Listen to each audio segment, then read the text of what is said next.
What up, YouTube? This is your girl Pimp, back with another video, back with another Black Excellence segment.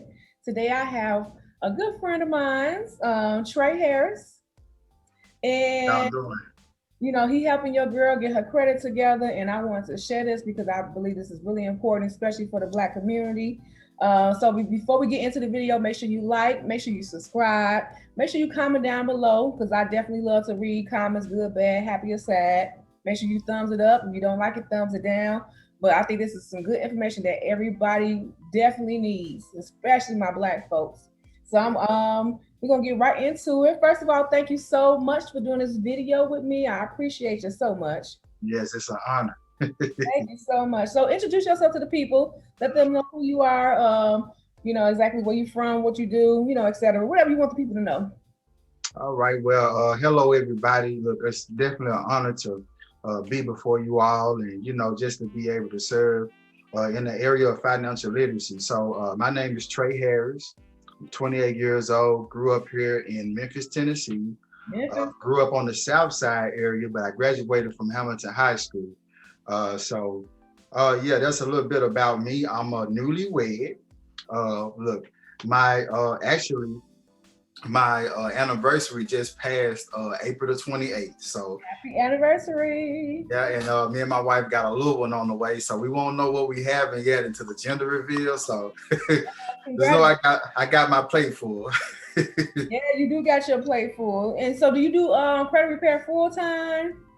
Oh yeah, so I've always been in the financial industry for like the past 5 years. So I started my first uh, banking job. It was at a military-based bank called FSMB. I started there, kind of got structured, got my feet wet in the game, and then right after that, I got into being a part of a credit union. And everything like time management came along with that. Learning how to build rapport and build relationships with different customers, and bringing new money into the bank. Or you talking about sitting down at the table strategizing on how to bring new customers into the bank, or what to do to keep new clients and customers coming into the bank. So Mm-hmm. uh, and then let me see, last year I just went ahead and launched Harris Health Financial. I went into it full time because I was helping so many people Okay. get credit, like credit repair, and I wasn't gonna be able to maintain that and work a nine to five, because I got started getting clients from places like Pembroke, Pines. That's like a suburb area in Florida, right outside of Miami. Oh, Decatur, Illinois, Durham, Mississippi, West Memphis, Arkansas, of course, Memphis, Tennessee, Murfreesboro, Atlanta. So wow. everything just started picking up, and it picked up right on time because my job at the credit union had letting people go, like even people that Mm-hmm. had been there years, like 15, 10, 20 years. And Wow. so right before I got let go in that November, I had just launched my company in October, but I was already working with, credit and stuff like that, doing my thing. So I got a background in finance and Okay. uh, working with people. Basically, this is what I do, and that's the reason why I named it Harris Health Financial, because I have a spirit of helps, and I got that from my mom. She just loves to help people, and so I was like, well, what better way to help people than in the area of financial literacy? Because I grew up in a single parent home. It was six of us. I'm the second oldest, so it was four boys, two girls. Didn't have a dad in the household. So, my mom financial literacy wasn't instilled in her. She couldn't really pass that down. So, I just had made that decision to start repairing my own credit after I kind of maxed my credit cards and stuff out Yeah. at Old Navy. So, make a long story short, that put me like in the 400s. And so when I became a person that was financial literate just a little bit, and I started understanding the value of financial literacy, I started studying it, and that led to me raising my credit score and getting it Mm-hmm. into. Once I made it to like the high 600s, I knew I had it. I'm like, hey, I fixed my own. Started a free trial run that October. Clients were just getting results, and the rest has been history, y'all. So I got an LLC back in March. Mhm. And hey, we're a whole LLC looking to grow to a Yeah. six-figure company and put jobs back into the community. So Yes, absolutely. Man, I love it. I love it. I love seeing my people shine. And how important is your credit score? your credit score is important, very important. I mean, I would say it's almost up there with oxygen, if you ask me, because I mean, it's just something you gotta have. Like even when working in the banking industry, they're gonna run your background. Most jobs now they're gonna not only gonna run your background, but they're gonna run your credit. Wow. Because it's a trust thing now. Like they want to know, they tie that into whether they can trust you, or Mm. whether you'll be a good fit, or how you manage your money and Oh, different things like that. So most jobs, people don't know this. They do run your credit. They run. It might be a soft pull. That's probably why you don't notice it, but they're gonna pull that credit to see if you're a great fit for a job, especially if it's like a government job. I oh, don't really know much about like warehousing. I don't think they probably do it because they just really trying to put bodies in the warehouse and get things in and out. But as far as like government jobs, it's very important because people will definitely judge you by your credit score. yes. And So they true. will judge you by that, whether that you intentionally messed it up or whether it's just from like being in the unknown about it. And a lot of us fall in the category of just being unaware that Right. that can hurt you too, So it's very important, you all. It's very important to the point where it'll keep you from spending out all of your money. You'll be able to save cash. You'll use the bank money, and that's what this the code that the wealthy live by. They Yeah. use the bank's money. They use the bank's money. They use mutual funds. They use investment accounts, and they pretty much live by that. And then, like, while us who are uninformed, which you got your informed and you got your uninformed people. The uninformed, they're gonna continue to use debit cards and charge those up, Mhm. and debit cards don't really hold value.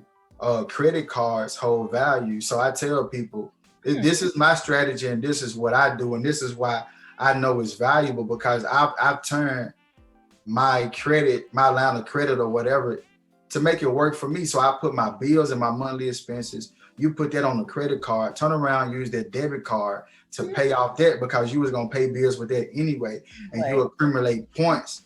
Mhm. So that's just how important it is, y'all. You know what I'm saying? That Okay. you really need that. It's up there with oxygen. You know what I'm saying? It can really help you better your lifestyle versus take from you. It'll increase you in areas that you need to be increased in. So I just say it's up there with oxygen. That makes so much sense. And then I feel like, it's kind of like they kind of want to keep the lower class and stuff down and the middle class at the level they are because Yes, they do. as soon as you get to college, that's the first thing they throw at you is a whole bunch of debt. College itself is a debt, which is Oh why yeah. it's so hard for them to, make us debt free as far as these student loans go, because at the end of the day, that's a business. What's the Totally agree. Fannie Mae and all the rest of them, that's a business off this high interest that they charge. While other countries actually educate you all the way to college for free. So that's the first thing somebody told me, like, oh man, make sure you don't get the credit cards. But in a way, they kind of hurt me because for a long time I had no credit, and that was just as bad from what my understanding was as Yes, yes. bad credit. So it's like, what do you do? And then why isn't this taught in schools? At an early age. Yeah, they sell us this American dream, Is it right? but Right. it has nothing to do with the way of life. Like what they taught us in high school was supposed to prepare us for college, but in a sense, it really didn't. And then college was supposed to prepare us for life, but Mm-hmm. it really didn't. I mean, maybe the life that they wanted us to live, like you said, keep us in this certain category or Mm-hmm. whatever. Because once even if you get that career job, you're going to spend majority of that you're not going to enjoy that money. You went to school all that time not to enjoy that money. You're going to be paying back student loans or Yes, paying sir. off debt, especially if you don't even know that you can even get those student loans removed once they go into deferment. If you don't know a specialist that can get that removed or a person that can mentor you in the area of financial literacy, you Mm-hmm. going I know people that got like $100,000 worth of debt, in student loan debt, you Yeah. know, but they still live in paycheck to paycheck. Mm-hmm. And so it's just like what they taught us is what they wanted us to have. It wasn't like stuff like you say we should have been learning. I say they should have had even entrepreneurship and financial literacy in school. Even if somebody wanted to be a doctor or lawyer, I say still give them that option, because even in college, if y'all didn't get in that high school, give it to us in college, because there's still a way that people operating, but they want to keep the wealthy wealthy, and they want to keep the lower class like at a lower class. Yeah, absolutely. So that's what it's all about, control. Mm-hmm. Mm-hmm. No, if I can keep y'all in the unknown, I don't need everybody over here making this amount, or I don't need everybody over here knowing this, because then you dangerous. Not just you dangerous, but you're gonna teach that to your children. Your children gonna teach it to their children. So it's really about, and not trying to go spiritual, but the Bible says you got a good man gonna leave an inheritance for his children and his children's children. So when you think about it, it's really not just about us or me or you getting it. It's about the impact that the next generation gonna have if you know about it. You know what I'm saying? Yes. So that's where that comes in at. Okay, and then that make a lot of sense. I always wondered, why is it like three different, I guess, bureaus they call it, as far as your credit score goes? Well, you got Experience, TransUnion, and you also have Equifax. They're pretty much privately owned. Of course, their job is to make money off of consumer debt, off of your ignorance, basically. So that's their job. They're just jobs. Like, oh, I'm gonna put this stuff and compile this information, whether it's accurate or inaccurate. And most people don't know that 73% of all credit reports have inaccuracies on them. But if you don't know the law, it's no way you can distribute that information properly and get that stuff off of there. So that stuff sit there for years, and debt continue to accumulate. You continue to stay in poverty. You know what I'm saying? Yep. Because even if you start making a little bit above your paycheck or whatever at your job, first thing we do is that we catch a collection. Well, I'm gonna go ahead and pay off all that debt. What I tell most people, look, and sometimes it'd be thousands of dollars in collections and items and stuff like that with each bureau. And I tell people, try to get with a specialist that can get that removed, because once that item goes into collection, you're no longer indebted to that original creditor who originally wrote the contract, because your agreement wasn't with the person they sold it to. It was with the person, you know what I'm saying, that you originally signed that contract with. But just to go back to the first question, it's just really their way of making money. It's just a business like any other business, you know, and I feel like it's just another thing to suppress us. Yeah. And what you don't know, you just don't know. Yeah. You know what I'm saying? So it's just another one of those things, but they are privately owned, and people don't even know about the secondary bureaus. There's secondary bureaus out there too, that those three bureaus reach back and in a database that you probably got old addresses in, old employment attached to. And so what they'll do is, if you do dispute the item, they'll come back and say it was verified. They won't show you your wet signature, but all they did was went back to like Innovis or, you know, something like that, one of the secondary bureaus. And that's what they do. Verified, come back, mail it verified, but it's not showing you that you owe that debt. Okay. And even if they can't prove, even if you owe the debt, they still have to remove it if they cannot prove that you owe the debt. Most people don't know that. So you can challenge, and when people ask me, can this be challenged? You can challenge anything you want to challenge on your credit report. You just gotta know your consumer rights. If you work those consumer rights, you'll win every time. Even if you legitimately owe it. If they cannot prove it and show you where you signed that contract or put your wet signature on it, it's off. You can get it off of there. Yeah. Wow, because that's crazy. So, okay, so what factors affect your score? Well, you have a lot of different factors that affect your score. And I'm gonna start with the biggest one, like late payments, which counts for 35% of their credit pie. You got your late payments, your collections, you got derogatories. It's so many things that affect it. Old accounts, charge-offs. You have closed accounts. Now, when you have stuff like closed accounts, you may not want to get that move because it can double back on you in two ways. You already got it closed, right? It's already closed. You're gonna lose points for that. If you get it removed and it has been on there a while, it has become the age. It grew into the age of your account. And if you get that removed, you'll remove the age of your account, and that'll also drop your score. So that's another thing that plays a factor in your score, in the negative part of your score. So wow. you just want to stay away from collections. You want to stay away from even stuff showing up as paid collections, because if you pay a collection, you're gonna reset that debt and it goes right back on your credit and it damages it again. Really? So it's something called a paid collection. So people say, well, this person said if I pay this, it's gonna be out there in 60 days. People be like, well, Trey, the last person I with said I can pay this and it'll be out there in 60 days. I said, well, I'm telling you, because I've been in this industry a while, that I've seen it come back on. And then some people say, well, I did have an item before that came back on, but this person was telling me that this was going to be out in 60 days. I said, that's because when you paid that collection, all they did was resold the debt to somebody else. So if you pay ABC, all they did was sell it to 1, 2, 3, put it back on their credit report, sell it to you again. You gonna pay it because you want to get your credit right. Right. But that's a quick $1,200 or whatever they charge you in their pocket. And they gonna sell it to their friends for a little bit of money. Their friends gonna make some money off of it. So even those can work against you. So those are factors that work against you. Hard inquiries, those too. You accumulate those. The way that affect your credit is you going, and especially like I tell people, don't go in the dealership when it's time to get a car. Always go to a credit union because they have the best interest rate. Find a credit union in your city, in your state, and you lock forces and you build a relationship with them. Because even accumulating so many hard inquiries, like the most I've ever seen on a person's report is like 85 hard inquiries. Nobody's going to want to give you anything. Like lenders are not going to want to give you anything. And then you're going to continue to accumulate points. Accumulate more hard inquiries, which is going to make it hard. So most people are like, well, I ain't got no collections, I ain't got no repos, but you got a lot of hard inquiries. So that make you look thirsty per se.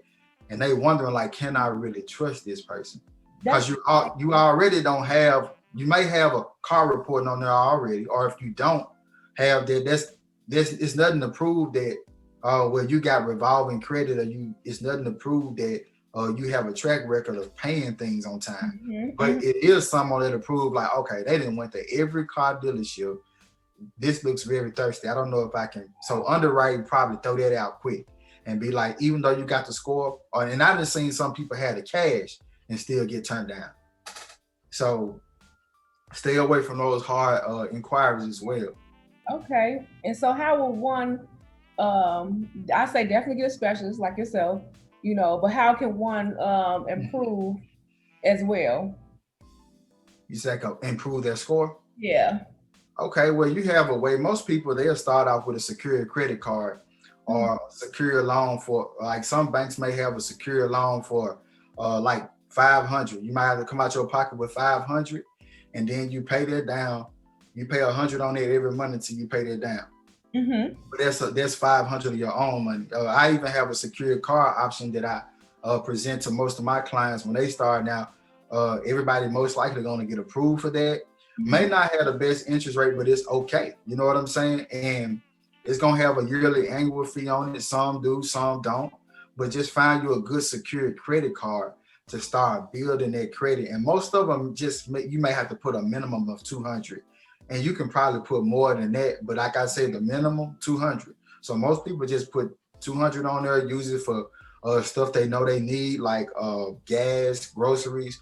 And then what I tell people too, you want to double up on some points. Let's turn one payment into two. So if you spend $25 filling up your tank, spend the other $25 in groceries. 15 days out from the due date, pay $25. 5 business days out from the due date, you go ahead and pay the other $25 and you double down on those points. And that's a way to quickly increase. And then you start building, building that score. And you also start building that trustworthiness. And eventually, sometimes, like you got people like Capital One that you can ask, hey, increase. I done been paying this for 6 months. I've been doing everything on time. Can I get an increase? And yeah, I've seen people get an increase that way. So that's the way to start now. That you can definitely go ahead and increase their score. Okay. Oh Okay. yeah, another way too that I almost forgot about. Uh, Authorized users. You may find somebody with a strong credit presence, Hmm. strong credit history, had them built that thing up over a while. That's another way you can accumulate the age of their accounts. You can accumulate some points every time they go and make a payment. You ain't got to have a card. Some people may give you a card, but they don't have to give you a card. They can just do it all themselves. The Hmm. person who is actually the primary on their credit card, and that's another way you can accumulate points. So I see people do that all the time. Hey, I'm going to add you as an authorized user for about 60 days, and boom, we're going to build your credit. A lot of people do it for their children. They put their children as an authorized user, so that by the time you're 18, 19, 20, oh, you got excellent credit and you ready to roll. Start a business or whatever, etc. Go get a car, first home, whatever it is your goal is, or your parents had set before as a goal for you when you turn 18, 19, or 20. So that's another way too you can accumulate points, authorized user. Okay. Um, but what I would say about the authorized user, at a certain point, or when it's time for you to vouch for yourself, basically, if all you are is an authorized user, it's not going to work in your favor when the banks look at that, because they don't really look at it, because really it's not you pulling your own weight. Right. So Right. eventually you need to get off of being an authorized user when it's time for you to get big stuff. Like if you want to get a house, when you get to want to deal with realtors and you want to get your feet wet and become a personal guarantor or something like that and start a business, they want to see if you can pull your weight. They want to see, can you maintain, Dang. and ain't nobody babysitting you as far as credit, but use it to your benefit and put your children on it, until they get about 18, and you use it to your benefit. But I say the most you should stay on it is about 60 days. Okay. Then make sure you got you the primary on an account or a card as well. So, but you can definitely use that to get points that way. But I always keep in mind, don't let that thing become a crutch, because it can cripple you if you stay there too long with that authorized user option. Oh, and that makes perfect sense. Oh wow. Okay. So I've learned that cash is not king. That credit is. Yes. Okay, because that's what we always been taught. Cash is king. As long as you got cash, you good. Well, like you just said, people with cash still get turned down. Yeah. Or we can just put it like this: if cash is king, then credit is power. Yeah, You know yeah, what I'm saying? Because it does take money to do things, but it takes credit to leverage. yep. So you can use your credit if you know how to use. You remember when you was talking in the beginning about when you had the credit card and everything, and Mhm. just not knowing how to use it. That's the only way it can be bad. Because when I grew up, they would tell me, "Oh, credit card is bad," but when I found out how to use it to turn it into an asset and not constantly create liabilities like going to burn it up on clothes and shoes and stuff that was able to make me back money. And then also, if you're a traveler, you like taking vacations, get you a card, a rewards card, and now you can travel for free because you done built up rewards points. And so, you're able to just keep that credit limit the same, and you're able to spend that free money in the rewards points. So when you learn how to leverage your credit, it Wow. becomes power. You know what I'm saying? And Yeah. then you can keep cash, which is king. So now you're a king, but what's a king without power? You see Power. what I'm saying? So they don't mind you being king, and then you being a king, but every king doesn't have power, every king doesn't have authority, every king doesn't have leverage. They may have the title, and I Right. ain't trying to preach it, but the Bible say, "What I'm gonna make your name great." It didn't say nothing about your title.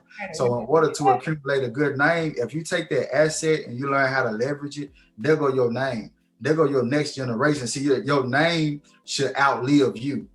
And I ain't trying to preach on here, but if your name don't outlive you, then what have you done? If your grandkids can't look back and say, "Hey, there go my grandmama. That's my great great great great grandmama Tamara Robinson, my great great great great granddaddy Trey." This is why we living like we are today, because he instilled or she instilled financial literacy. So sometimes we focus so much on the cash, which is king, and then we stay in the ignorance and the unknown of not learning how to leverage and how to have power, because we were taught that work for money, but the wealth is taught that I'm gonna make money work for me.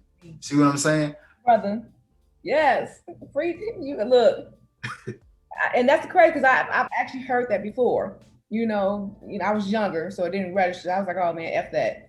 But now, man, look, it make perfect sense. Perfect sense. Oh my Yes. goodness. Yes.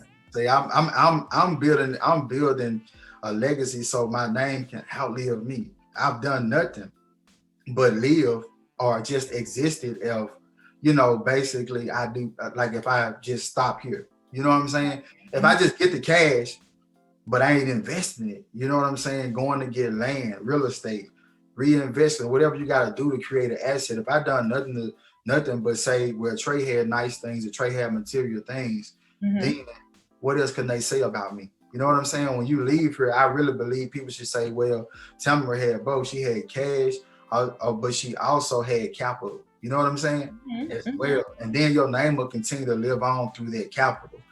And that's what I want to leave back. I'm like, I ain't working hard enough. I'm a bit, and it's about too, not about greatness is not about really yourself. It's about the team you're going to build to get there.